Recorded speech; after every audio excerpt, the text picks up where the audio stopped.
What's going on, everybody? All right, let me test.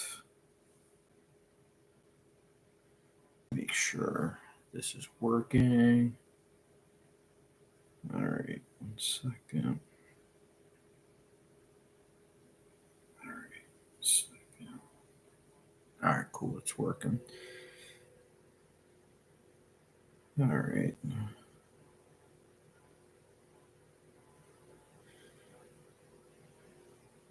Yeah, I apologize about that. I was having some technical difficulties, of course.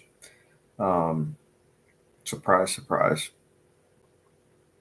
Basically, what happened was I was trying to do StreamYard, and StreamYard is something I've used with other people, but on their channel, not my channel. And there's still some things I need to kind of sort out before saying like, yeah, I'm going to use StreamYard for now on. But the quality with StreamYard is so much better than YouTube live stream.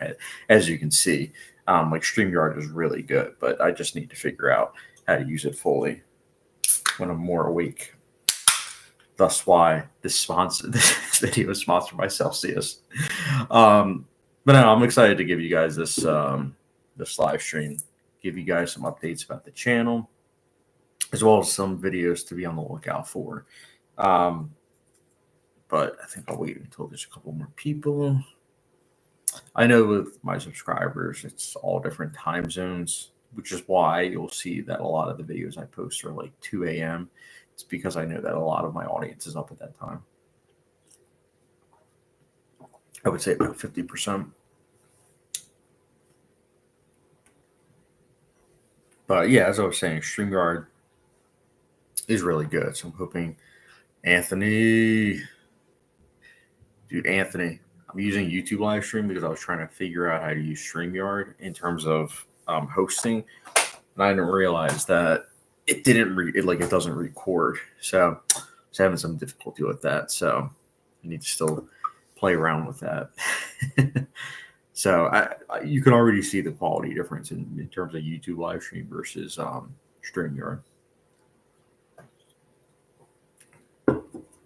But yeah, so some of the things I think I'll start off by saying on my channel that I believe it's May. Yeah, I think it's no June. Actually, my apologies.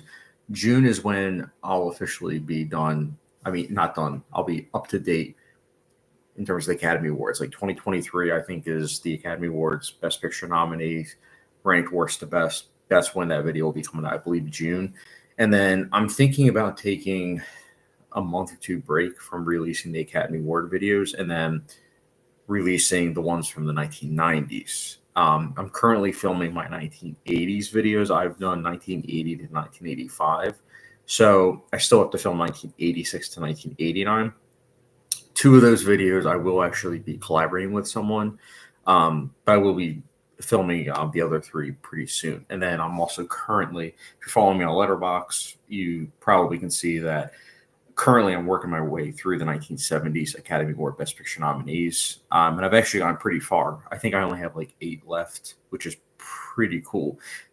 But here's the dilemma, and I'm sure many of you face this. The dilemma is that some of these movies are going to be kind of hard to find, so I might have to sail the seven seas, if you will, which is a shame because it's like you would think that Academy Award Best Picture nominated films would be easy to find, but I guess not. But once I'm done the 70s, though, I think I'm just gonna then rank all the Best Picture winners again. I know I did that on my channel like 4 or 5 years ago, but my thoughts have changed on a lot of these Best Picture winners. So I do want to update that. And then there are also a couple director ranking lists that I think I am going to re-rank, such as like Stanley Kubrick, Paul Thomas Anderson. I believe actually no, not Paul Thomas Anderson. My apologies. Steven Spielberg. There's a couple that I just want to re-rank because those are the ones that I did when I first started that. So I didn't have any like pictures or like title cards. So as well as my opinions kind of changed. Like I think with Stanley Kubrick, I think I had Lolita pretty high and I had The Killing pretty low. So I want to now have it where I re-rank it so that way The Killing's up a bit higher. Um, But yeah, and I'll also, of course, be doing the director ranking list. I will say I have filmed up until I think it's April next year, but it's getting difficult in terms of the director list because some of the directors that I want to rank, there are so many films that they've done, and some of them are just so hard to find. Like I want to rank all Francis Ford Coppola's films, but the problem is, I would say almost half of his films are hard to find.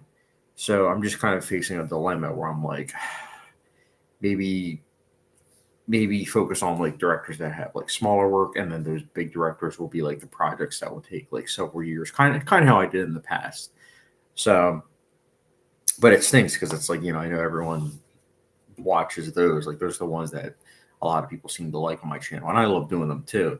Um, but I do know it is kind of overwhelming at the same time, which is why I stopped doing um, movie reviews each week the way that I did previously. Because it used to be that if a movie was in theaters, I would review it right then and there.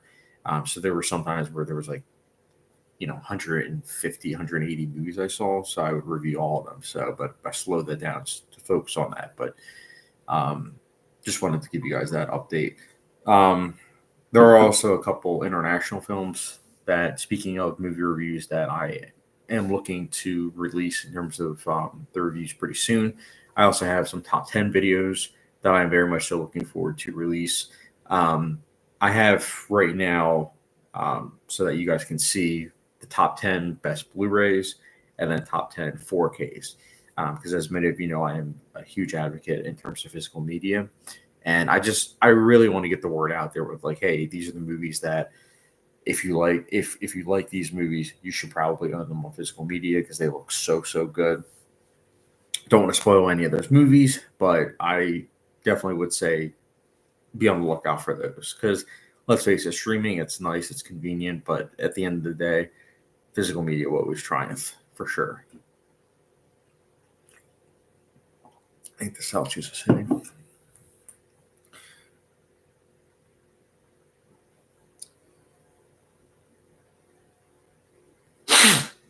But other thing I wanted to mention is I will be doing a top 10 Western films of all time, and that I will be collaborating with Sergey of Skynet Gen, who is a good friend of mine. So be on the lookout for that as well. That probably, I think we're filming that, I would say in the next month or so. So be on the lookout for that, but that probably won't come out until like end of summer, I would say. And then I am also planning to do top 10 action films of all time. Looking forward to doing that. And then I mentioned the Academy Awards. I'm trying to think what else.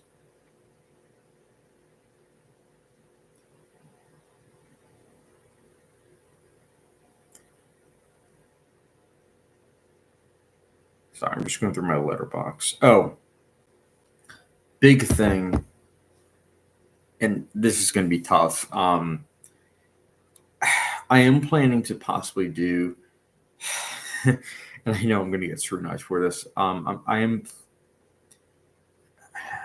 should hesitate to say this, so I'm just going to change my wording. I'm possibly playing around with the idea of ranking all the Star Wars movies from worst to best. And I say I'm playing around with that idea because I know that if I do that, I'm probably going to get a lot of hate because I know that Star Wars fan base is very much so passionate. So, um, there's that. And then also I am thinking about doing like the Fast and Furious, like ranking all those movies. The MCU, Marvel Cinematic Universe, thinking about doing that. And then the DCEU, ranking those movies as well. Pixar Studio Films, thinking about doing that as well. Because these are all lists that I have on Letterboxd. They're all private. But I know that a lot of people, these are movies that a lot of people like. And it just brings about a lot of discussion. I feel like, especially with the Pixar Studio Films, I feel like that's something that many people will probably appreciate. Um, I am also thinking about doing a top 10 religious films list. So the top 10 religious films, that is something I still need to kind of figure out in terms of the ranking. And then in terms of directors, I mispronounced that. Wong Kar-wai's films. I am planning to rank his films from worst to best. I've been working my way through his films, and I actually have 9 out of 10 of his to watch. I only have 2046 to watch, the movie. Um, Also, be on the lookout. I am planning to release top 10 films that have always been perfect, part 3. If you haven't watched part 1 and 2 in terms of my top 10 films that have always been perfect, would highly recommend to check that out. That's on my YouTube channel. Let me go back. Oh, I am planning to also do a top 10 inspirational films. I feel like that would be something fun to do. Um, Top 10 film soundtracks of all time. That's something I also am kind of playing around with. Um, be on the lookout for July. The Criterion sale in terms of physical media, I will be going to, as long as Barnes and Noble is open, I am planning to do a Criterion haul at Best Buy. I mean, I apologize, not Best Buy, Barnes and Nobles. Um, and then let me go to my director ranking 1 second. All right. So my director ranking. So I'm just going down 1 second. All right. So with my director ranking, some of the upcoming ones that are going to be coming out. This month was John Hillcoats ranking his films from worst to best. Next month will be Peter Weir's films from worst to best.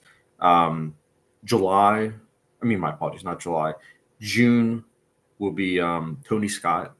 That one was a lot of fun to do. Looking forward to seeing people's thoughts on Tony Scott's films. Month after that will be Rob Zombie's films. And then one of my favorite directors, Park Chan-wook's films, will be August. Catherine Bigelow's films, I have that scheduled for September. October will be Oliver Stone. And then Sam Raimi will be November. So that was fun. And then December will be David O. Russell.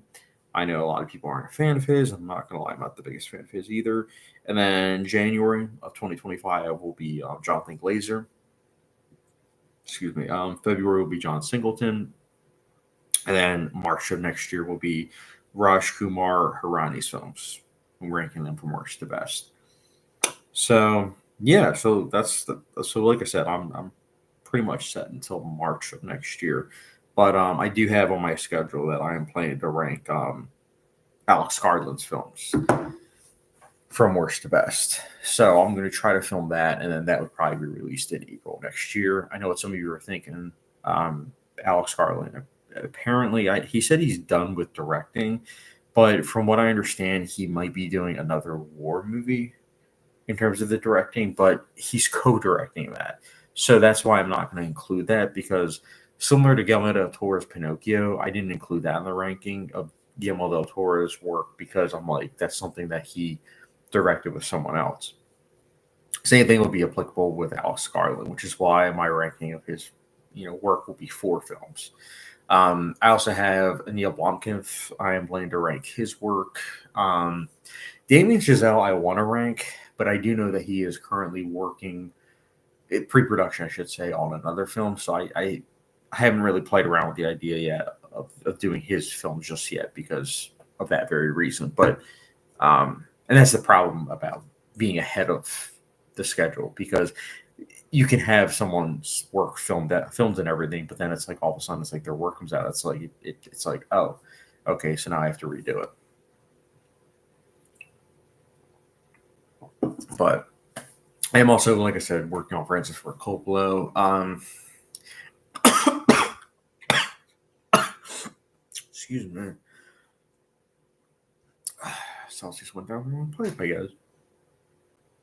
But anyways, yeah. So one of the reasons why, in the community tab, why I asked you guys about live streams in terms of, how frequently you guys would want it, is because I like doing this. But one thing I noticed about the live streams is that the first 5-10 minutes is usually like there's nobody really in the chat.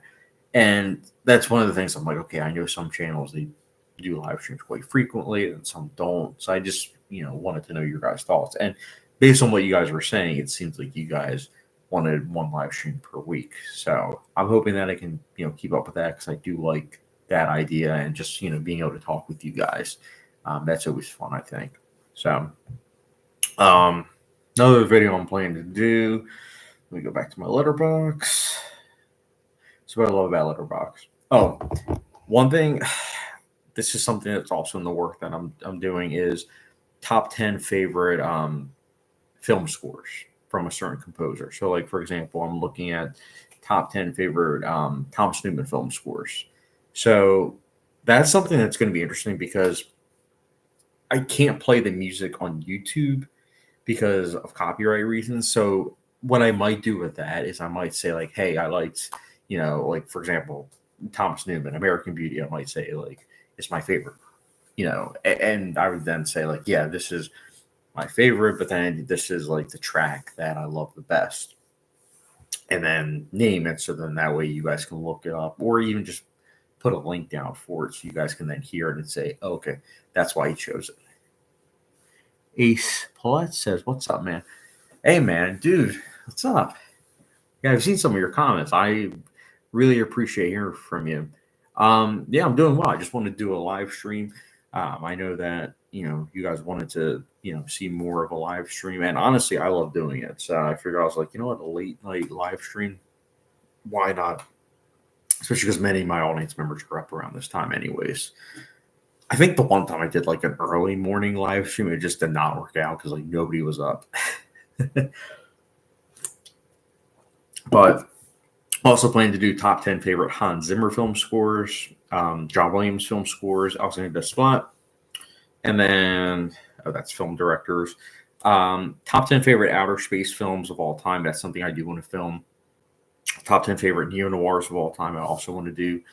And then one thing I've been playing around with, but I know it's so difficult, is top 10 favorite theater experiences. That's something that could be fun. Top 10 heist films, top 10 journalist films, top 10 sports films, top 10 musicals of all time. So these are all things I have on Letterboxd. Again, I have these private lists. Like I think I have almost 300 lists. So it's a lot of things I can just pull from. Top 10 mind-bending films, top 10 James Horner scores, top 10 Howard Shore scores. Oh, here's one. This is one I don't think I've really seen before, like other people do, but top 10 most beautiful films of all time. Like films that just garner that emotion where it's like, wow, I'm so happy that I love cinema. Top 10 courtroom films of all time. Oh, I didn't make this public yet. I did on my channel. I did my top 10 favorite film directors of all time, but I didn't make it public on Letterboxd. It looks like, yikes. But another thing I'm also planning to do. I released my top 100 films of all time. I am also planning to do my top 101 to 250 because a decade ago I made a top 250 and it's not what it is now. So I do want to change that, but it's just so difficult figuring out a top 250. It's Blitz also got 4 episodes left of the first season of Dexter. And once I finish Dexter, I will probably do Mr. Robot next. Dude, yes.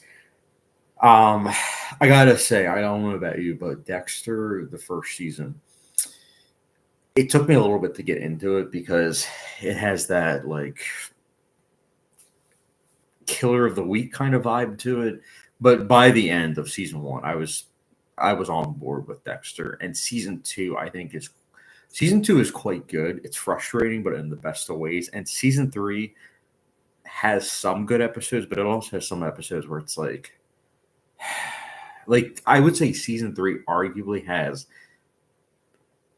the least interesting villain. It has the potential, but it just wasn't that interesting. But I will say that the last couple episodes of season 3 beautifully set up season 4, and season 4 is it's great. Season 4 is great. I'm looking forward to hearing your thoughts on season 4. And Mr. Robot, as you know, it's my favorite TV show. I think that Mr. Robot it's great. I mean, it's 4 seasons of perfection. It's great. He's plus, yeah, I heard of the first 4 seasons. The third was the worst. Yeah. I'm trying to, again, I don't want to spoil anything, but I think the best way of putting it is that season 3, it seemed like at first they didn't really know what they wanted to do with that season, but by the end they knew what they wanted to set up. And so here's the thing. I'll put it to you this way. I bought Dexter on Blu-ray, and when I do my rewatch, because I only saw it once, which was I think almost 3 years ago.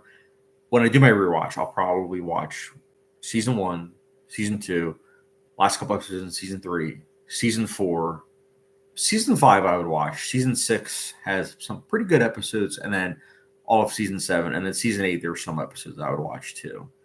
Um, Again, I don't hate season 8. I really don't. I think that it'll be interesting to hear your thoughts. That's all I'm going to say. I think I mentioned in one of the comments to you before, I did a live stream of Dexter thinking that I was going to hate the finale because, like it's one of the lowest rated finales of all time. People apparently hate it. And I was watching it, and by the end, I was just like, I don't hate it. I kind of dig it, actually. I kind of admire the ambition. Like, it's flawed for sure. And it's got some dodgy CGI, but like, I admire it. And again, maybe that will change on rewatch, but I did watch the finale of season 8 twice. I liked it both times.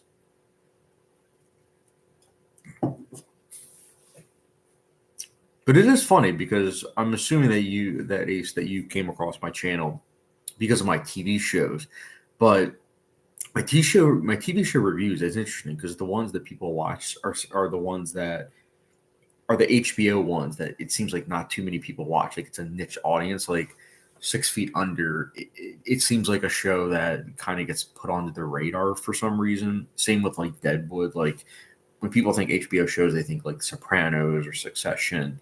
Um, but it's like, yeah, there's Deadwood. There's it's interesting.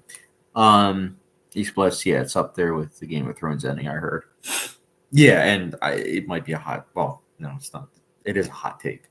Game of Thrones season 8. I don't hate the finale. In fact, I will go on the record as saying that I liked the finale of Game of Thrones. I think that it wasn't perfect for sure, but I liked it. I thought that it was sad, and for me, I gravitate more towards like that melancholy type ending. Like it was a very bittersweet ending. I would say Jon Snow was the only one where it was like, cool. He didn't know he wanted this, but at the same time, like he is the one that it seems like went unscarred, so to speak.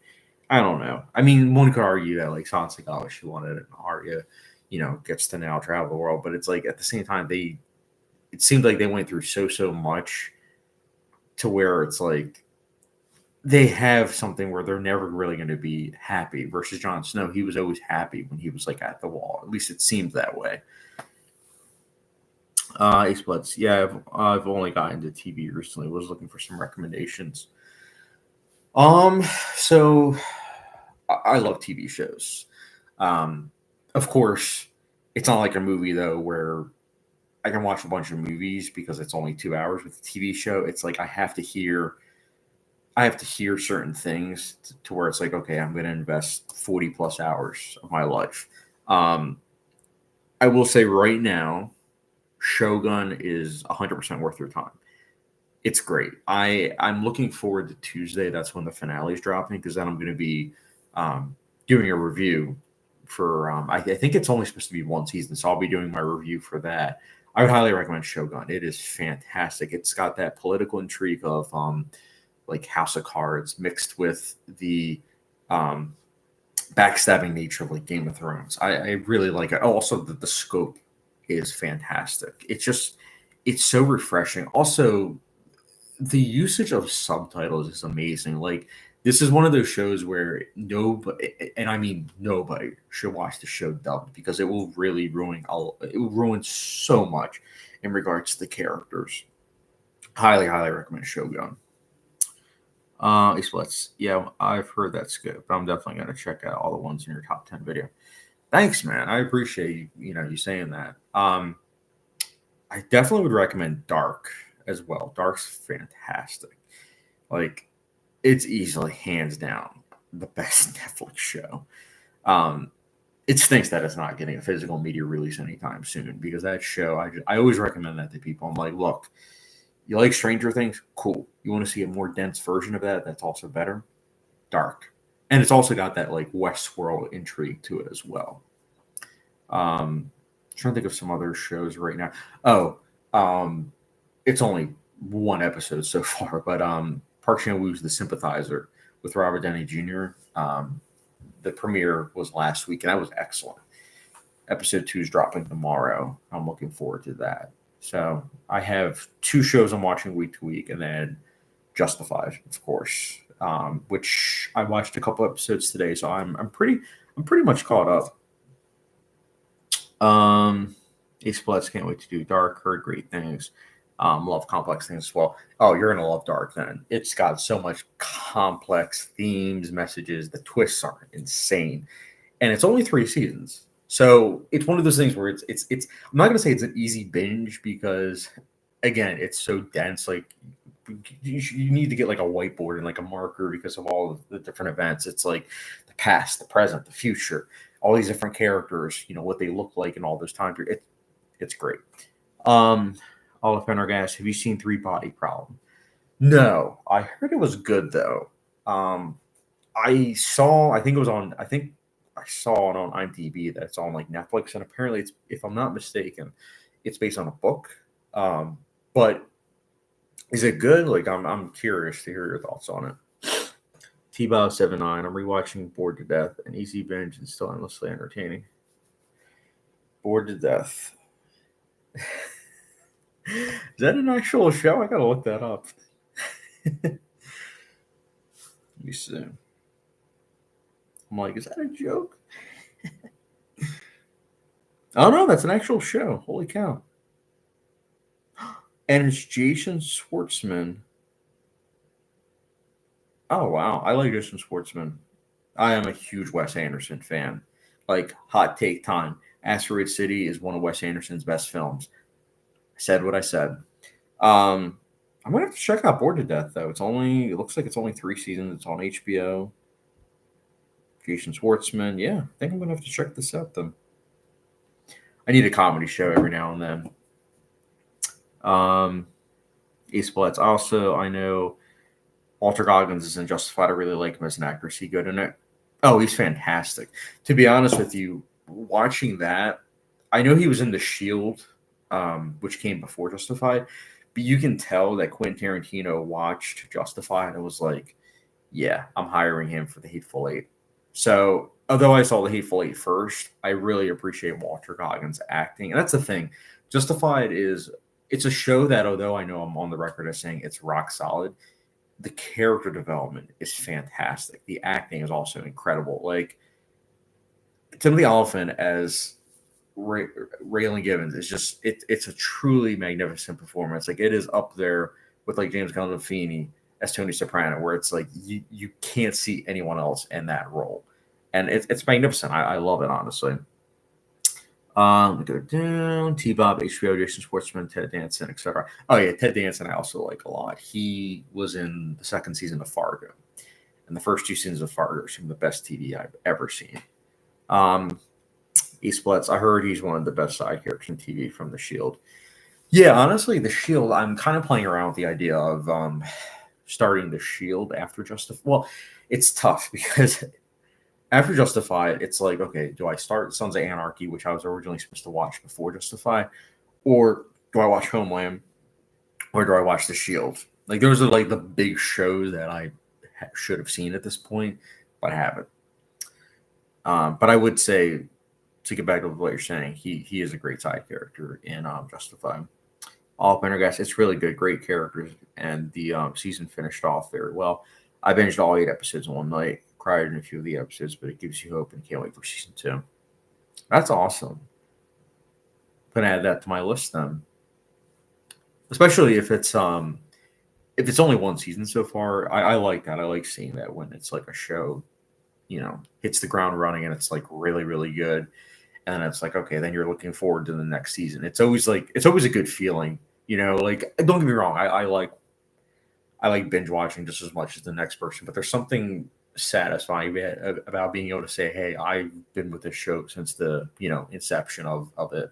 Like that's how I was with Westworld. Like I was telling everyone about Westworld, and like each season I was always still like saying, "Hey, you guys should watch Westworld."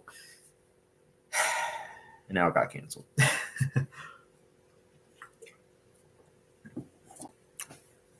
TV shows are great. I really do love them.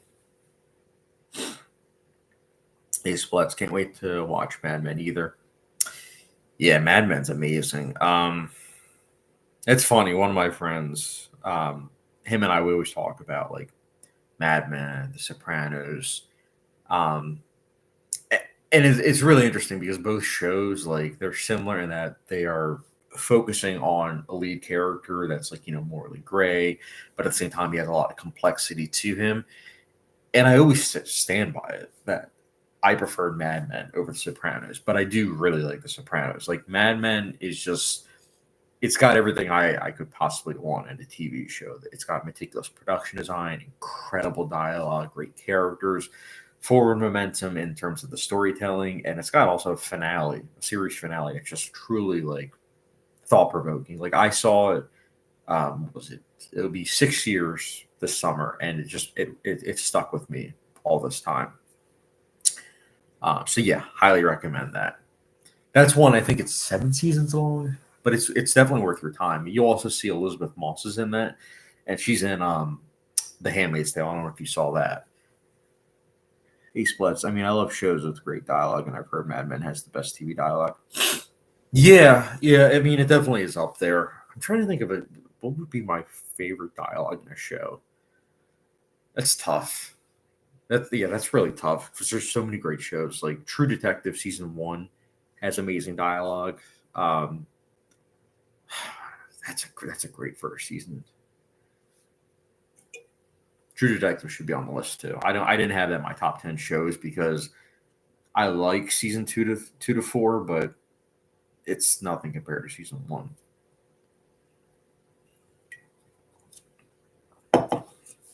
Hey, Splits, I've heard True Detective is great. Love Matthew McConaughey. Yeah, me too. I rewatched Killer Joe the other night.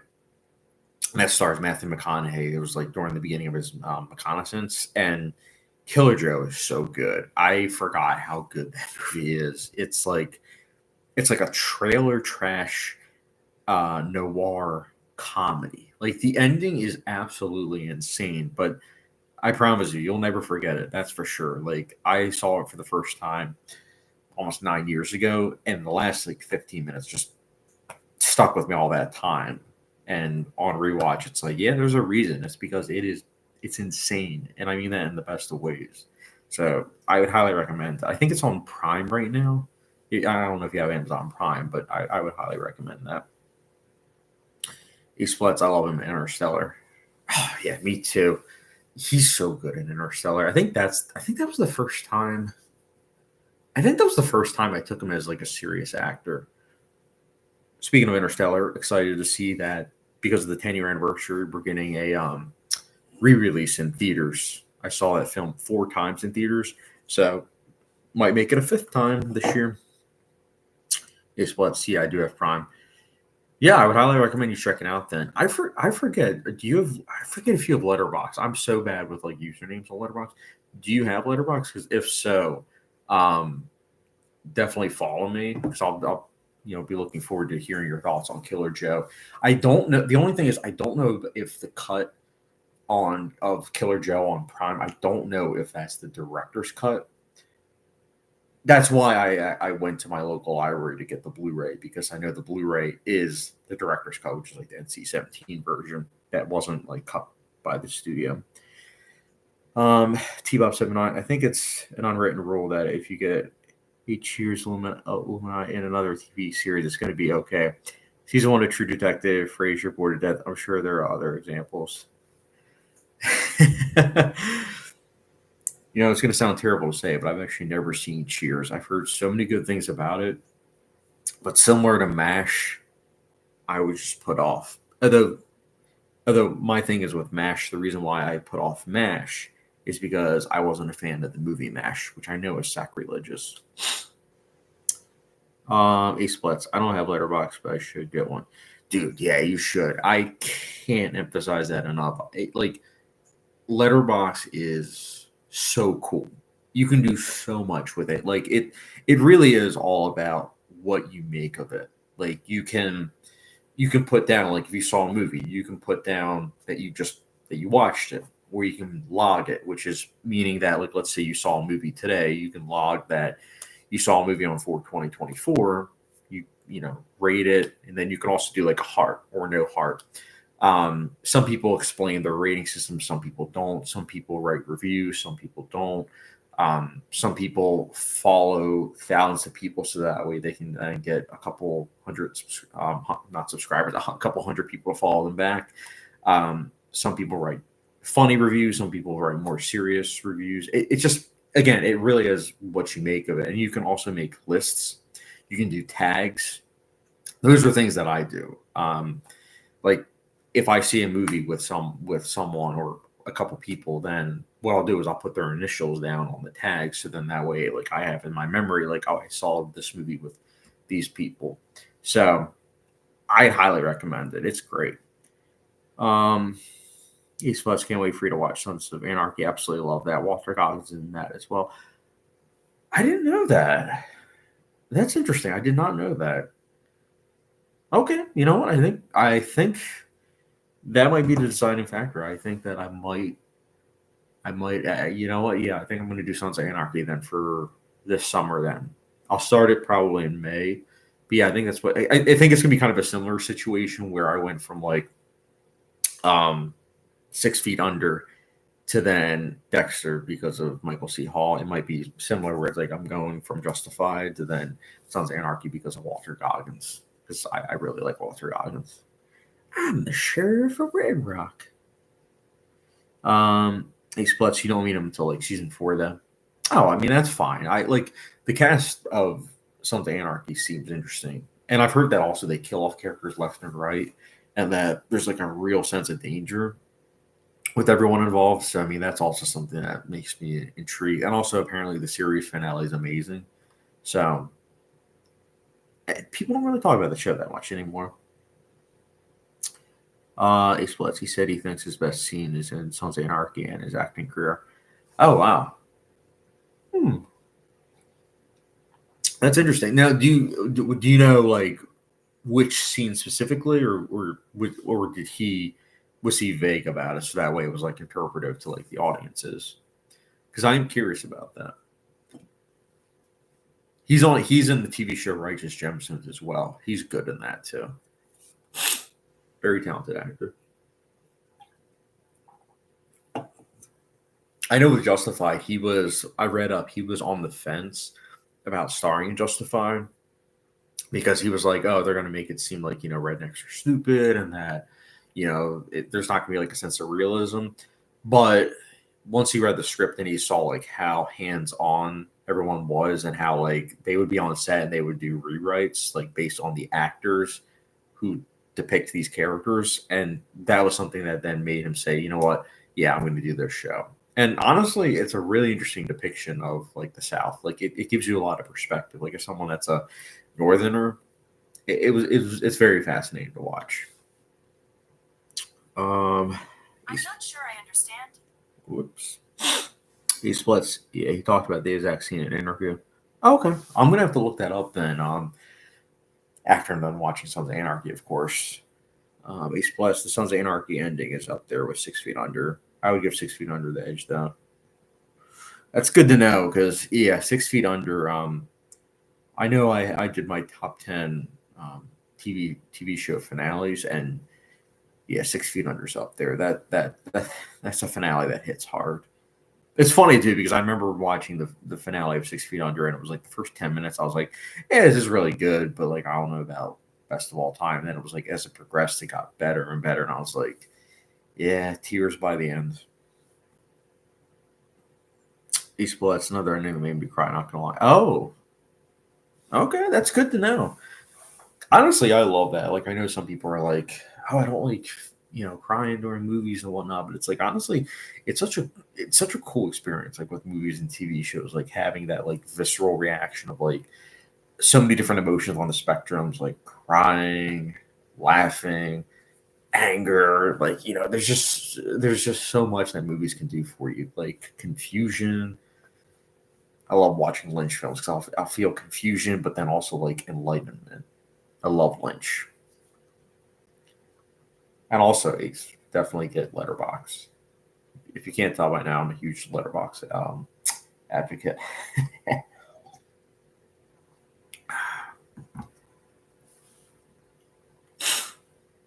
Yeah, we got 4 people in the chat. That's awesome.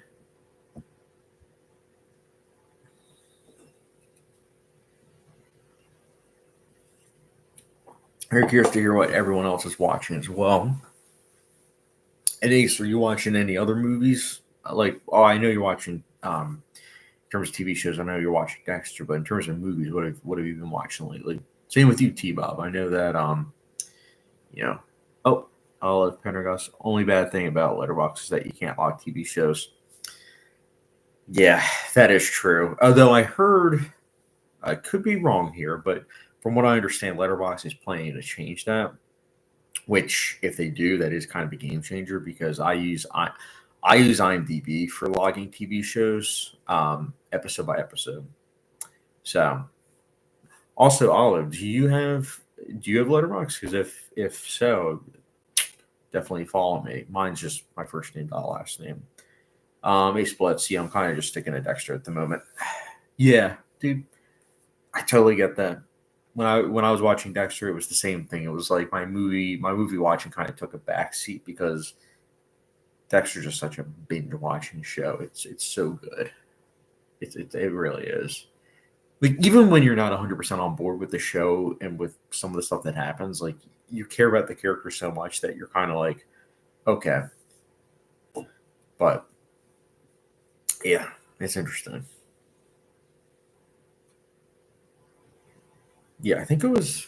Let's see if I can remember correctly. I actually think that I was watching Dexter in April of 2021. Ace Split's my favorite part so far is the flashbacks with him and his dad, and the dynamic of the Ice Killer is really good so far. Yeah, one that is one thing I will say. I didn't mention it in my review of Dexter because, of course, I don't want to spoil anything. But now that you've seen the flashback, one thing I will say about the flashbacks of Dexter that's kind of odd is that they just put like a wig on Michael C. Hall to make him look younger, but like it's not that convincing. But again, because I care about the characters, it's kind of something I'm able to look past. But it was something that I thought was kind of odd. I mean, don't get me wrong. I'm glad that it wasn't like de aging or anything, but still. Um, and yeah, the Ice Killer is interesting. You'll see by the ending. The ending is what really makes it even more fascinating. It's funny though because the twist I kind of saw coming, but it's one of those things where it is really well done. Ace Blitz, yeah, I don't like the way, but the kid actor is really good. Yeah, agreed. T-Bob said nine lots of 50s sci-fi monster movies that came from outer space, The Thing from Another World, Attack the Crab Masters, Earth vs. the Flying Saucers. All movies that are on my watch list. You'll hate me, T-Bob, for saying this, but I still need to watch the original The Day of the Earth Stood Still. Um, yeah, I feel sacrilegious for saying this, but as a young teenager, I watched the remake several times with Keanu Reeves. Not proud of that, but I do need to watch the original. I've had that on my watch list for far too long. Ace Blitz. Yeah, they've only just revealed what he looks like. Just sent them on that cliffhanger. Oh, okay. So you okay? Yeah, you're in for quite a ride. I will say that they do such a good job at unspoiling the information in the last like 2 episodes of season one. Like even if you see it coming, it's still really well done. Like I saw who the Ice Truck Killer was. I kind of saw that coming, but there's other stuff that happens, and I did not see it coming, and I'm so glad because it is like it's so well done. Like I'm trying, like again, I'm not going to spoil anything, but one of my favorite personal things about films and TV shows is when you see something, but you don't realize that you're not seeing the full shot. Like if there's like, for example, if you're watching a 5 second scene, but the actual shot is supposed to be 20 seconds long. I love it when they then later on in a film or TV show reveal the full 20-second shot where it's like, oh, you didn't realize you weren't seeing the full picture until now. I love that about a film or TV show. Like it is one of the best experiences. Like when I see that in a film or TV show. East Bloods absolutely love Michael C. Hall so far, and he was good in 6 Feet Under. Yeah, his range as an actor is amazing. Like he is able to be this like emotionally sophisticated individual in like 6 Feet Under, and then he's still sophisticated, yeah, in Dexter, but he is someone that like narration wise is always claiming to be like this icy cold individual, like doesn't care about anyone, and that's something that I find to be fascinating. Is his moral dilemma where he's always like it's a great case study of like someone that says who they think they are, but then we as audience members are visually seeing and interpreting what we think he actually is, and I love that about Dexter. It adds so much depth, I think, and that's why I don't hate season 8 of Dexter. I don't, because I think a lot of people looked at Dexter more as like a we're going to take what he's saying he is, um, for like it's the Bible, like it's the end all be all. But it's like that's not what film and TV show is. It's not just what someone says they are. It's also like you have to look at what they actually are. Again, not going to spoil anything, but I think that's so important in order to decode like Dexter. Ace Blitz, his monologues are fantastic. Yeah, and he has some like really good ones too. Specifically, like season 4. I can't wait for you to watch season 4. I watched season 4. I think it was. I'm trying to think. I remember. I remember. Like it was Memorial Day weekend, and I said I was only going to watch like 2 or 3 episodes, and I ended up watching all 13. It's so addictive. It is some of the best TV you'll see. It is incredible. The Trinity Killer. Like, who would have thought John Lithgow would be so terrifying? So good. Ace Blitz. I heard season 4 is one of the best TV seasons. It is. It is. Speechless is the word I would describe. Like, I didn't want to go to bed after watching the finale of season 4. I really didn't. I remember I finished it at like 3 a.m. and I didn't like I didn't know what to do with myself after that because it was just so like it's so good. Again, I don't want to spoil anything. Ace Splits, I'm pretty sure the finale is a 9.8 on IMDb. Yeah, and it's deserving of it. I mean, I gave it a 10 out of 10. That's the one thing I will say about IMDb that kind of stinks is that I use like decimal points. Like I would do like 8.5 or 9.5 for like ratings, but you can't do that on IMDb. So the finale of season 4 of Dexter, I immediately was like, yeah, it's a 10 out of 10. But with the other episodes, it's like, okay, I think it's an 8.5, but I can't put that down. So I guess I'll just give it an 8 out of 10. But yeah, you're in for a treat with season 4. You will face a lot of conflicted feelings though with after that though. There like you'll hear so many people say season 4 that it should have ended there. And I guess I can see that, but I don't know. I don't know. It's hard to. It's really conflicting because season 4 after that the creator left, from what I understand, and when he left, there was then a new creator, and then season 8 most people didn't like. So then what they did was they then did a a continuation, Dexter New Blood, which I did watch, and that was from the original creator. And the finale of that angered fans even more. So it's like I personally prefer the finale of Dexter over Dexter New Blood, but that's just me. I know I'm in the minority with that. But yeah, I agree. I don't like how you can't do it on IMDb and they're way too picky with the ratings. Yeah, I mean, I do like IMDb though. Like, I know some people are like, "Oh, it's for quote unquote normies," but I disagree. I think it's something that you can use. It's a tool that you can use. Like, I always hate it when people are like, "Oh, this episode, like, it's at a 9 out of 10." Like I think it's a 7 out of 10, but I'm not going to give it that rating because I'm going to give it a 1 out of 10, so that way it can then get down to a 7. And it's like, where's the logic in that? Like, give it what you think it is versus what like you want it to get down to because of like downgrading. I absolutely hate that. It's like that's the one thing that is frustrating. But that's on every aggregating website. Like it's just like Letterboxd. It's just like Rotten Tomatoes. That's how it is with all of them.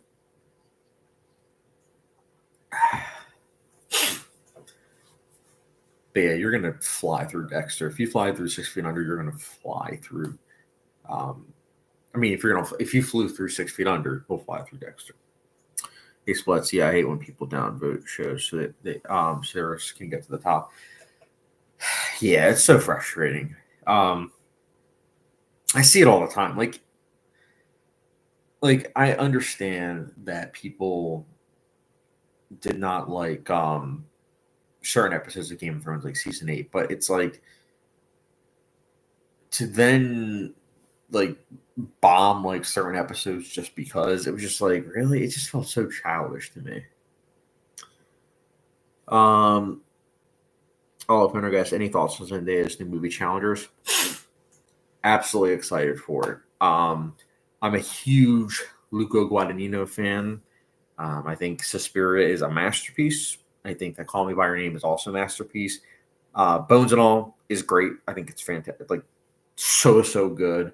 So I'm pumped for Challengers. It was in my top 10 most anticipated films last year, as well as this year. I'm so pumped for it.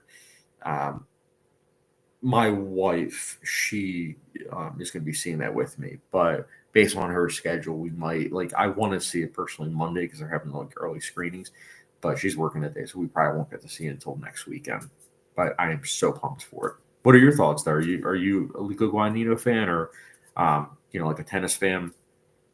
Personally, I'm curious about Zendaya because I think it was Jimmy Kimmel. I watched her like talk about like the sex scenes, and I'm like, I'm pretty sure she doesn't do sex scenes though. So I'm like, And I've seen Luca Guadagnino's other work, and I'm like, his films can be quite, heavy in terms of the nudity. So I'm like, I'm intrigued to see how they're going to go about that because I know that they did that in Euphoria season 2, and it was just so odd.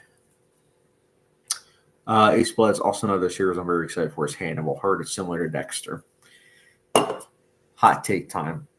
Hannibal's better than Dexter. In fact, Hannibal's one of the best TV shows of all time. It is criminally underrated. It is a show that everyone should watch, especially if you like horror. It is fantastic. It's only 3 seasons long, and it goes like this: season 1, it's great. Sure, it does kind of have that structure of like villain of the week, but it's deceptive about it. It is so deceptive because it has the villain of the week, but at the same time, it's also having like an overlapping story.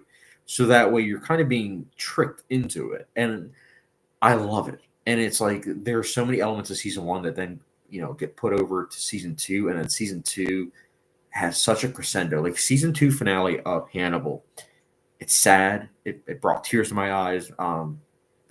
Most recent viewing, actually the last 2 viewings. Um, it's great. Season 3 is divisive because it dips even more into like the avant-garde surrealism that season 1 and 2 kind of play around with. So a lot of average viewers, that's like, I'm kind of out. But I say stick with it because it is glorious. Um, Hey, Splits, I've heard Hannibal's better. I heard season 2 is next level. Yeah, season 2, it's great. It is. It's. I'll put it to you this way: if there wasn't a season 3 and they only made 2 seasons, I would have been fine with it. Although I'm glad that they made a season 3. It's so good though. Hey, Splits, I heard Will and Hannibal are like one of the best dynamics in TV.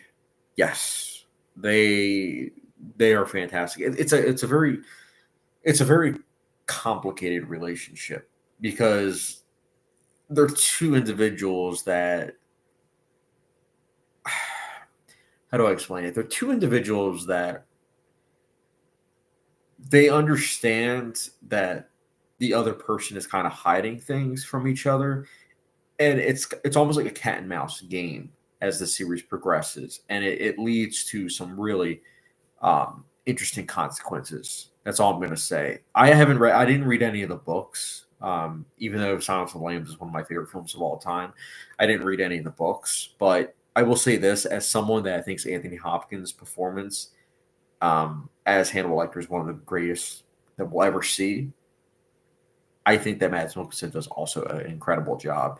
It's very interesting because, like, I, I'm usually not someone that's like, oh, it's great to see multiple different versions because multiple different versions it's usually probably like cash grab. But like Hannibal, you can tell that there's so much care that's put into that show, and you feel it. You feel it with every single frame. It's got some of the best cinematography I've ever seen in a show, and that's actually how I heard about the show because as I'm sure you guys have been seeing on my channel, I've been releasing my high school morning announcement videos, and the reason why I've been doing that is so that way you guys can see how I started over a decade ago. But anyways, the person that I was debating with that was my critical viewing teacher, and I'll never forget. Before we did one of the announcements, he was like, "Chad, you like TV shows?" And I was like, "Yeah, I really do." And he's like, "Are you watching Hannibal?" Because Hannibal season 1, I think it was airing at towards the end of 2013. And I was like, no, I'm not. He's like, well, I know you always talk about cinematography and, you're really into the score. And he's like, it's got some of the best cinematography you'll ever see in a TV show. You got to check it out. So I made sure to then, check it out. I think it was like a year or so later. And I was like, hey, it wasn't wrong. He wasn't wrong. So that's what kind of got me interested in watching the show. And I got to say, it definitely lived up to it. So I'm sorry about that rambling. A Splits, haven't seen Silence of the Lambs, but heard people say as Mads Mikkelsen does better than Anthony Hopkins. How do you stand on that? You haven't seen Silence of the Lambs? Okay, I'll put it to you this way: if you haven't seen Silence of the Lambs, oh boy,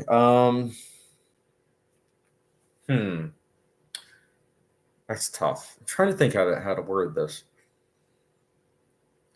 I think you should watch Silence of the Lambs ASAP.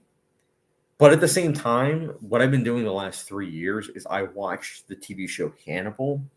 And then my goal is I started at October 1st, and my goal is that I finish Hannibal by October 30th or 31st. And then October 31st, I watch Silence of the Lambs.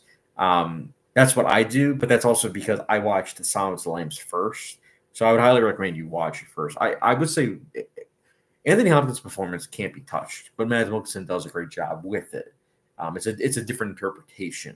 So I like being able to see both of those interpretations. Like they're both performances where it's like they are playing characters where it's like the vernacular is so important. Like they never really curse, or if they do curse, it's only to um, recite someone else. So it's like there's this politeness about it all that makes it quite creepy, but it's so fascinating. So definitely watch Silence of the Lambs. Um, All Pendergast. There's been great press for it, and Zendaya's looks are serving. Do you have any unhinged nun movie recommendations? Sydney Sweeney was in Immaculate, but I'm not really a fan of the nun horror trope. Um, Unhinged nun movie recommendations. That's tough. Trying to think. Yeah, that's tough. Yeah, Immaculate was okay. I enjoyed it in the moment, but like the more I thought about it, the more I was like, yeah, it was all right. Um, a lot of people are loving the first Omen. I think it was kind of. I don't really have any recommendations in terms of nun movies, but I would say if you want cult movies, which it's kind of similar to like Immaculate and First Omen, I would recommend the what's it called? The grandma of all of them, which is Rosemary's Baby. If you haven't seen Rosemary's Baby, highly recommend checking it out because that's an amazing film. It's not a nun. It doesn't involve nuns, but it does involve like religion, Satan, all that kind of stuff, which is good.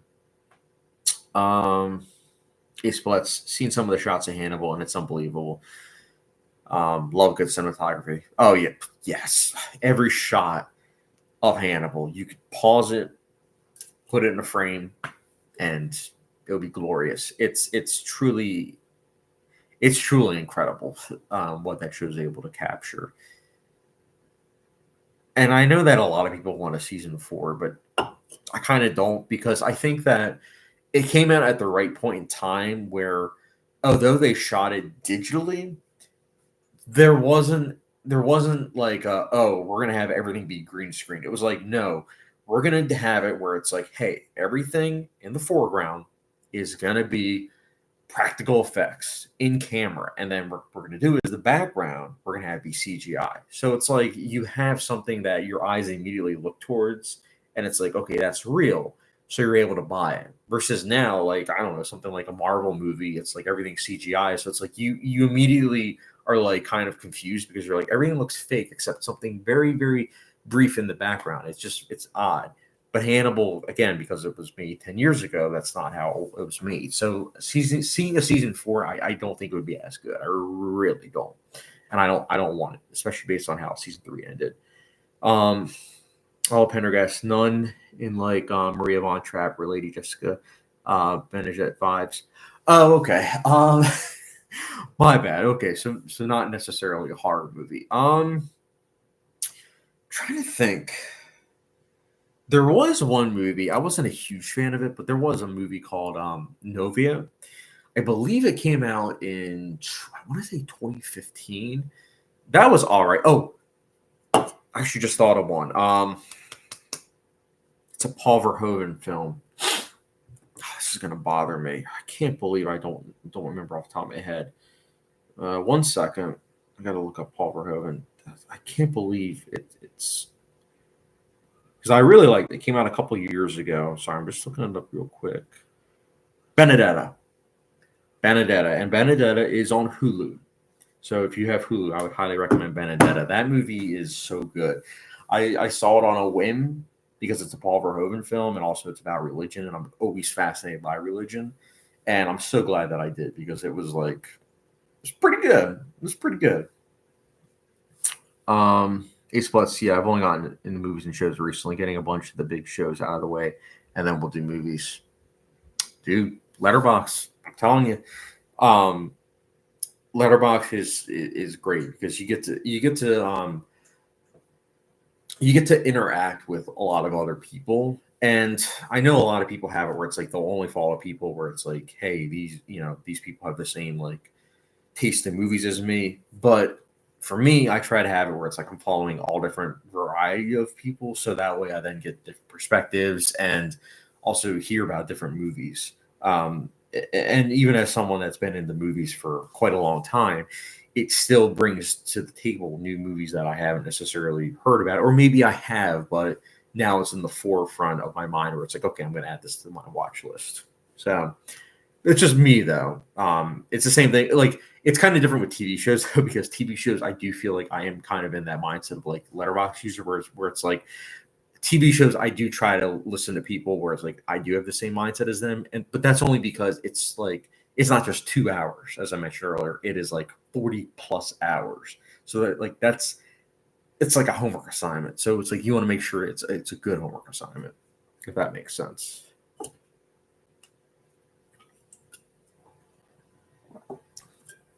Hey, Splits, we'll definitely get The Wire and Sopranos out of the way this year too, because they're so critically acclaimed. Heard they're amazing. Yeah, so they were both honorable mentions. I really liked both. I saw both back in 2018, and The Sopranos is just, it's character driven. Like, if you were going into it with like, you know how Dexter has that forward momentum of like the story, as well as I would even argue to some extent 6 Feet Under. Sopranos doesn't necessarily have it like that. It's more of like it's the characters and their lives, and it just so happens to be that he's a mobster, and that's okay. That's fine because the characters are so good.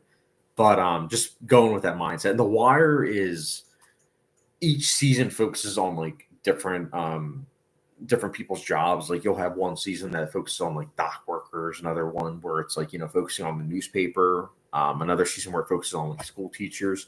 Of the two, I go back and forth with which I prefer. I've only seen each once, although my wife does want to watch The Sopranos, like rewatch it. So I probably will rewatch it soon, but I would say it's definitely worth a watch at least once. It's what's I heard it's like the original Breaking Bad. I hear that. I don't see it though. I see that The Sopranos influenced it 100%. But now Breaking Bad, I would put more along the lines of like Dexter, where it's like it's forward momentum to the story, where it's like it's all about building the characters, but you have this momentum with each episode. It's building and building and building. The Sopranos really isn't like that. I mean, maybe I'll change my mind on rewatch with The Sopranos, but from what I recall, it's inherently not like that. It's the Sopranos, and I would say Oz. Like I feel like Oz doesn't get enough credit, which is why I'm saying it now. But The Sopranos is a show that inspired so many different shows, but it's at the same time a different flavor from Breaking Bad. So I always hear that debate, like Breaking Bad versus Sopranos, and it's like it's two different flavors. Like if I want something where it's like forward momentum to my story, I'm gonna watch Breaking Bad. If I want characters that are like funny and like then yeah, I'm gonna watch The Sopranos. Um, it's let's see. I know it focuses different stuff. Hurt Omar is one of the best TV characters. Yeah, I liked him. I'm not gonna sit here and say like that. I think he's incredible. I thought he was really good though. But we'll say that. I know it's sacrilegious. He splits. Bryan Cranston is one of the best performances I've ever seen as Walter White. Heard some people say James is better. How do you feel about that? Um,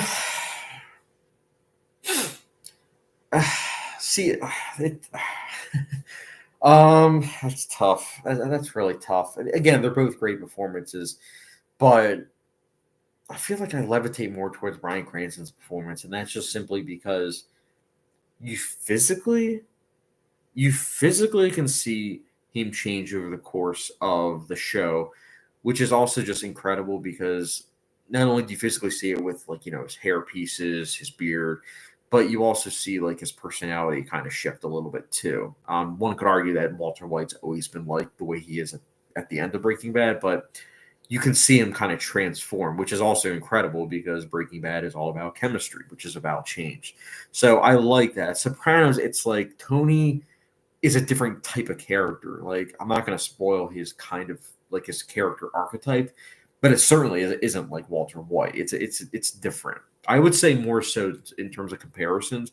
I would say Don Draper and Tony Soprano are like similar, or like BoJack Horseman as well. Like those three characters are more in line, where it's like these are characters that, again, I don't want to spoil anything for any of those shows. So I know you haven't seen them, but it's interesting. I used to that's I heard good things about Oz as well. Yeah, Oz is great. Oz doesn't get enough credit, and honestly, it's funny because I think Oz is the show that is my most viewed video on YouTube, and I'm so happy about that because I remember when I filmed that video, I was like, I'm filming this not only because I really like this show, but I looked up on YouTube and I was like, nobody is talking about this show. Why? Like this came before The Sopranos, and I like it better than The Sopranos. So I was like, I'm gonna put this out there. It's great. Oz is great. Nobody is safe in that show. It is like the original Game of Thrones in that aspect. Ace Blatt's Walter's character development is insane. Yeah, agreed. It's really fascinating to see Walter's character development. Like Fargo and Breaking Bad is what really got me into TV shows. And I know that's probably the case with a lot of people with Breaking Bad, but Fargo is what really kind of started that. And then um, Breaking Bad is what kind of cemented that. A Splits love BoJack. Yeah, I watched BoJack.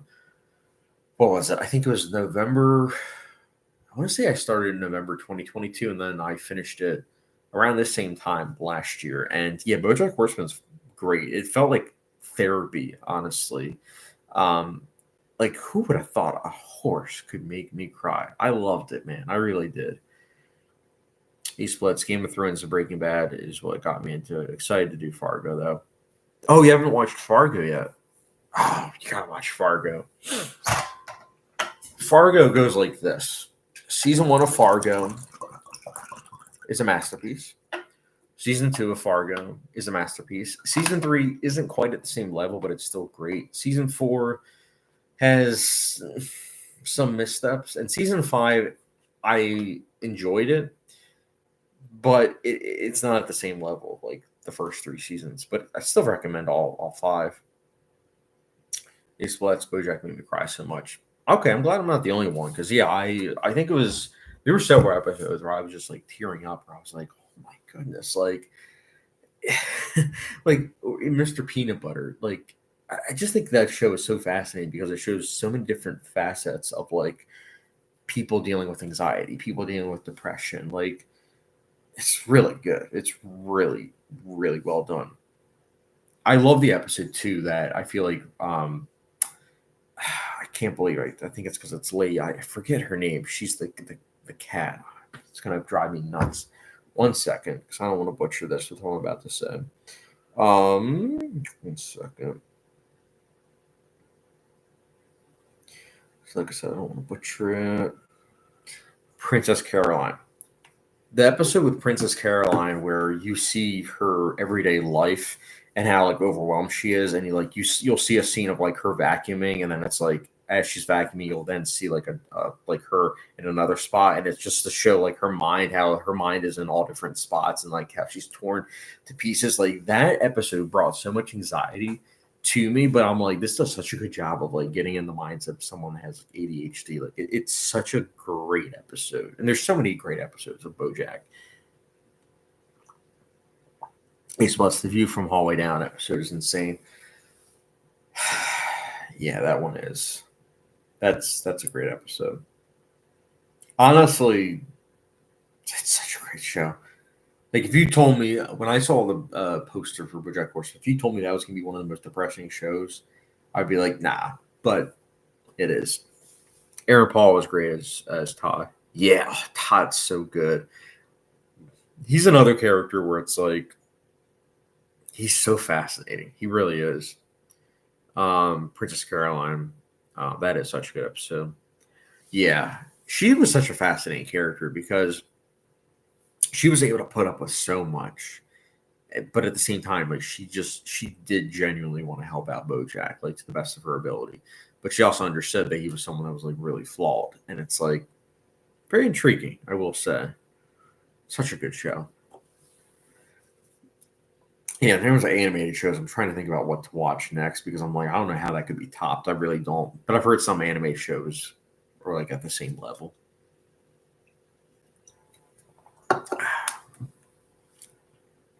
There's another character, Diane Nugent. I thought she was interesting. I mentioned Mr. Peanut Butter. Mr. Peanut Butter is funny. I have a golden retriever, and I was like, Mr. Peanut Butter reminded me a lot of my own dog, who's named Dexter, by the way. And yes, that is after the TV show. Um, Sarah Lynn in BoJack Horseman. Man, what a character! What an arc! Yeah. East Plus. Every character was so good. Diane as well. The Sarah Lynn episode too. Yeah, that Sarah Lynn episode. Yeah. Who would have thought? Like when I think of observatories, like I always think about La La Land and like how majestic it is. But it's like now when I think of observatories, I also think about that episode involving Sarah Lynn with BoJack Horseman. I'm like, wow, like it's sad. A Splits. Funny fact: my mom's dog was also named Dexter because of the show. Oh, dude, that's awesome. Yeah, I watched the TV show Dexter at the right part of my life because when we got our dog, I was like, that was the name. I was like, we should name him that, and I'm glad that we did because the personality matches so well. Like, he can be so lovable, but then it's like at the same time he has like a another personality as well, just like Dexter in the show. So it's funny. I'm glad to hear that as well. I hear sometimes people are like, "Oh, like Dexter like the Laboratory," and I'm like, "Nah, I haven't seen that show." Like I know that's sacrilegious that I haven't at my age, but yeah, East West All In is great. Yeah, Damien Chazelle is the director of that, and I'm thinking about possibly ranking his work, but I might just wait until his next film comes out, which I think, if I'm not mistaken, will be like another year or two. But I still need to watch his first film. He splits. I haven't seen Laboratory either. Okay, I'm glad I'm not the only one. I know that when I was younger, that was like a show that like a lot of people loved, but I didn't really grow up watching the Cartoon Network shows, so I was like, it was never really something I was really interested in. But I'm also the same person to watch SpongeBob as a teenager, so a lot of sacrilegious things going on.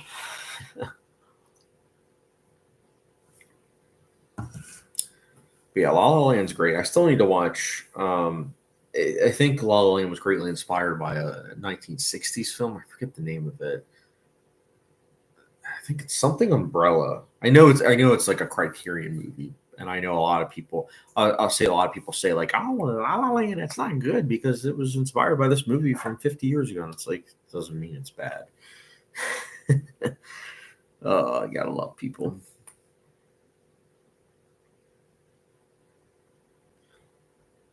Uh,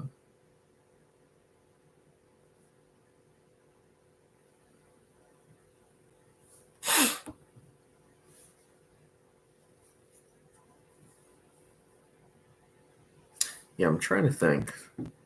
It's gonna be interesting though. East Bloods, Bob and Kirk and Saul is fantastic as well. Oh yeah, we didn't even talk about Better Call Saul. That's a really good show. It got better with each season. Like I'm not gonna lie, seasons 1 to 4, I thought it was like good. I wasn't like in love with it. It wasn't until season 5 and 6 where I was like, oh yeah, I love this. This is great. Although I will say that I feel conflicted about spoiler alert, I feel conflicted about the addition of like what's his name, Walter White, as well as Jesse. I feel conflicted because I'm glad that they didn't do any like de aging, but again, it's one of those situations where it's like you can tell that they're 10 years older, so it is kind of distracting a bit. But Ace Blood season 6 was so good. Yeah, season 6 was just on another level. Like I remember I binge watched season 5 and like the first half of season 6, so that way I could then watch it week to week. And I gotta say, I don't think I'm ever gonna. I don't think I'm ever gonna feast the way that I did at that point last year because last year it was like I was week to week watching Better Call Saul, Succession, and Barry.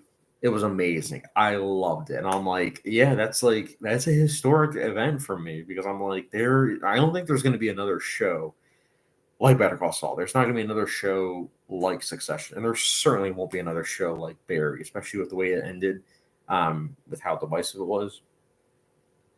A splits. Yeah, I agree with you on the age thing. Yeah, it's one of those things where I get why they did it, but and at the same time was kind of distracting. But I do admire how they did use in some scenes like shadows to kind of try to hide the age factor. And again, I'm glad that they didn't try to like de-age them the way that like Rogue One did. Or not actually no, that wasn't just de-aging, that was like literally bringing someone back to life. Um Ace Bloods want to do Succession Barry as well. I heard they're good. Yeah. Succession. I mentioned earlier about how Westworld was a show that I was with from day one. Succession was also a show that I watched from day one. Like that was a show that I watched week to week. Although I can't lie with Succession, I watched the first 5 episodes week to week of season 1, and then I kind of got bored with it, and then right before season 2 aired, I then binge watched the rest of season 1, and then from season 2 onwards, I watched it week to week, and I was able to appreciate how each season got better and better. And it got to season 4, which season 4 was incredible. Season 4 has one of the best series finales I've seen. It's truly incredible what they were able to accomplish. And it feels like a movie because I think, if I'm not mistaken, I think it was 80 minutes. So yeah, it felt like a movie in terms of length, but it was warranted. And Barry is good. You'll hear some people say that they didn't like the series finale of Barry, but I think it works quite well, especially with what the whole show was kind of leading up to thematically.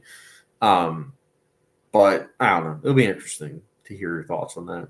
Amor, Neo, Podoser, Sabatanda. Sorry, I gotta use translation. Can I do that? Let me see. Sorry, I'm gonna try to copy that. I think that's Spanish. Let me see.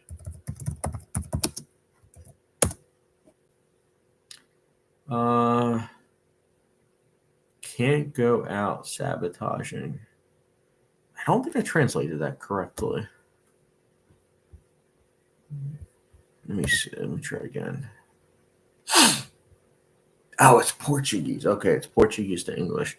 Yeah, I'm coming back. It says can't go out sabotaging. And more. Would you be able to elaborate? I'm sorry, I don't speak Portuguese. I'm sorry. I'm hoping that I interpreted that correctly.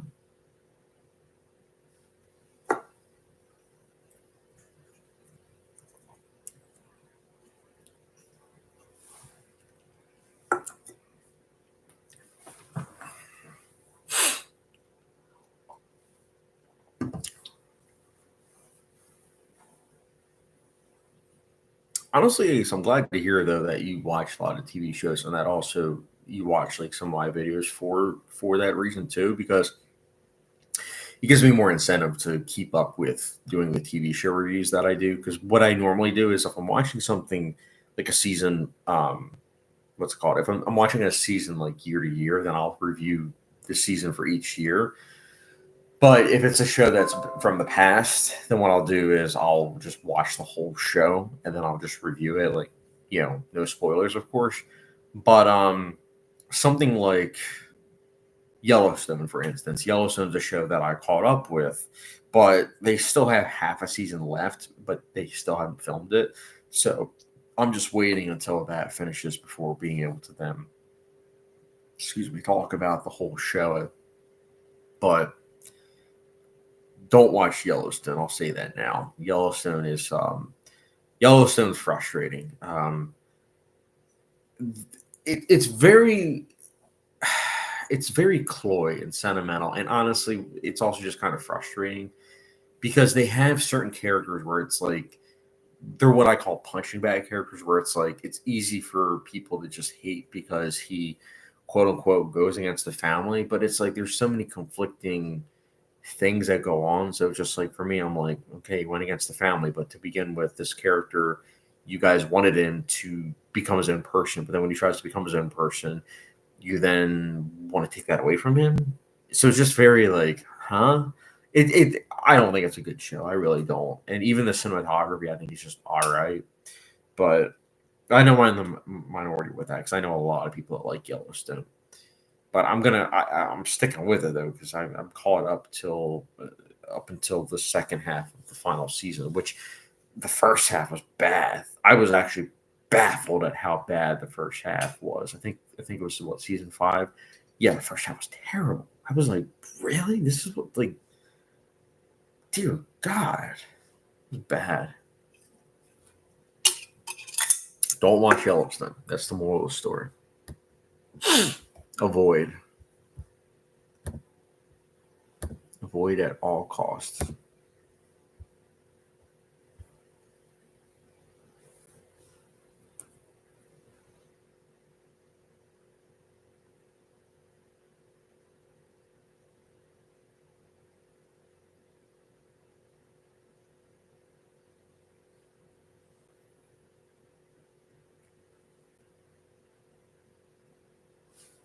Yeah, guys, I might be ending the live stream in a little bit because I'm on the East Coast right now. It's 12:21 a.m. Did drink a Celsius. Video is not sponsored by it, but at the same time, know that if it gets too late, it's when I'll sound like I had a couple too many drinks, even though I don't even drink. So, but yeah, if anyone has any other questions or something they want to say, I'm all ears. But like I said, I'm gonna try to have this be like a weekly thing, just so that way I can be interactive with you guys because I know that I have my videos set up ahead of time. So I know other channels are much better when it comes to it. I'm impressed by some of my fellow YouTubers how it's like they were able to post like a lot, and for me it's sometimes overwhelming.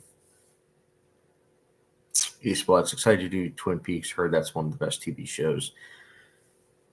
Yes, it's fantastic. Although I'll say this, in my opinion, Twin Peaks season 1 is fantastic.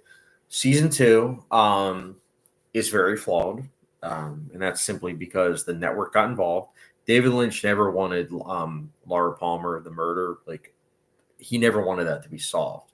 But the producers, the network, they wanted it to be solved. So what they did was pretty much Lynch went from directing every single episode to then like only directing a handful of episodes, and they had to reveal who killed Laura Palmer. And I'll say this, like it's interesting to see that, but as soon as it's revealed who did it and everything, the show goes like this. And it's able to pick up in the last couple of episodes of season 2, but the middle part of season 2 is a slog to get through. Like, holy cow. And then season 3 is some of the most experimental, avant-garde TV show filmmaking you will ever see.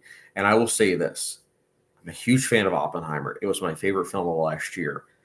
But episode 8 of Twin Peaks, season 3, has probably the best atomic bomb recreation I've seen in any form of media. It is fantastic. It's also a huge emphasis on visual storytelling, which I loved.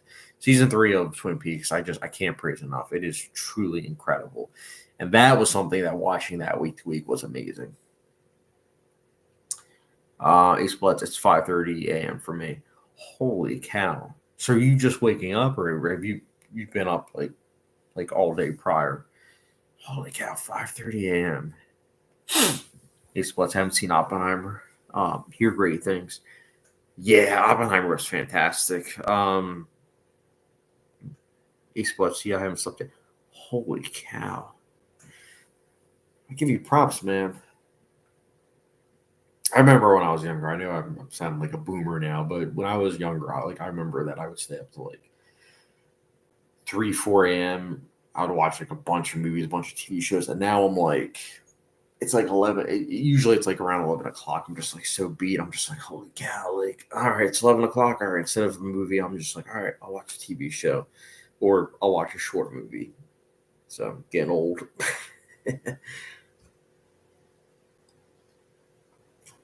Yeah, get some sleep, man.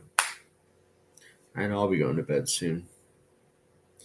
And like I said, I'm hopefully going to be trying to do this week to week. What I could always try to do is I could try to have it be like a certain time each week, just so that like I know this was kind of like on the fly, like it was something that I wanted to do, but I didn't put ahead of time because I wasn't sure exactly what time I was going to do it.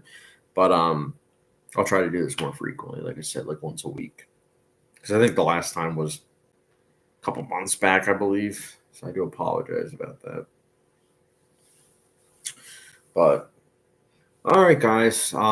I really appreciate it. Those of you that tuned into the stream while I was airing it. Really appreciate you guys. You guys are the best. And then those of you that are watching this later on, like I said, I'll be trying to do more streams like once a week. Ace Splits, yeah, I'm only 17 right now. I used to just play online games and talk to friends. That's why I'm kind of like getting into movies and TV shows. Need to play more single player games as well. Okay. Honestly, that's fair because growing up, like two of my best friends, they were like really into video games. I never personally got into video games. Just I think looking back, I think it was the frame rate, which is something that kind of like in terms of my eyes made it so that way it was hard for me to focus, and then also I just wasn't a good player, so it's just never really something I got into. But I appreciate it as an art form. I think it is quite fascinating, and I've heard it's quite immersive. Um, so I get that if it's like one of those things where that was your passion and now you're kind of getting into movies and TV shows. I'll say this: welcome, because you're getting into two mediums that are fantastic and are rewarding. You might hit like a wall at some point where it's like you've seen all the ones that you think that are amazing, but I promise you that wall keeps extending. It's just one of those things where sometimes it gets kind of difficult to find even more films, but that's why I recommended Letterboxd, because Letterboxd has it where it's like you'll see other people's opinions and you'll see other people watch movies that you might not have heard about, but then because you'll hear someone talk about it, it's like, oh wow, like okay, I'm putting that on my watch list. I'm going to try to track that down. So, hey, Splits, yeah, I don't enjoy multiplayer games so much anymore. Yeah, I was absolutely terrible at multiplayer games. I was always the one that was out first, no question. Um, I can totally understand why someone would be into them. Yeah, and again, keep in mind, it's not like me saying like, oh, movies and TV shows are better than video games. I think that video games are equal to those two mediums. It's something that, again, going back to the analogy I was using earlier with TV shows versus films, the same thing is applicable. Like video games, I know that the best ones, like The Last of Us, I know that there's so many hours that you have to put into, and it's like one of those things where it's like because it's so many hours, it can seem daunting, and so it's like if you're not even really a good video game player to begin with, it's like it's even more daunting. Xbox video games have some really good stories, like the first Last of Us and Red Dead Redemption 2, if you played any of those. So, um, I didn't I didn't play either of those. I heard both are amazing. My friends really like both of those games. Did watch the TV show The Last of Us though, and I thought it was good. It was one of those things where The Last of Us was good in terms of the TV show, but I feel like watching it as good as it was, because that's one of those games where like you're playing it, so all these choices that you're making kind of puts you in that immersion. It's different than as a TV show form. So it's like one of those things where it's like when I hear people say like the video game is better, it's like I mean yeah, of course it is because you're there, you're playing them. So it's like that's something that's hard to replicate. Hey Splits, you should read Red Dead 2, one of the best things I've seen in general. The show is nowhere near as good as the game, in my opinion.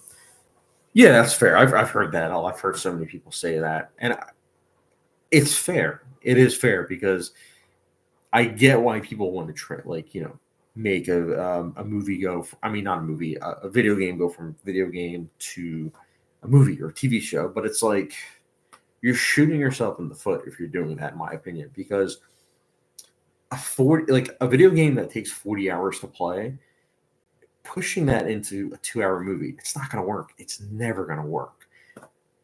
Or a 40-hour video game into 10 hours. It's still going to be something that you're going to be missing the immersion, because with a video game you're playing it, so you are actually that character, as opposed to a TV show. It's different. It's a different medium. It's like reading a book as opposed to watching something. It's two different things. A book, you're imagining things, versus a movie or TV show. It's like you're seeing it already. So it's like some of the work's kind of done for you, if you will.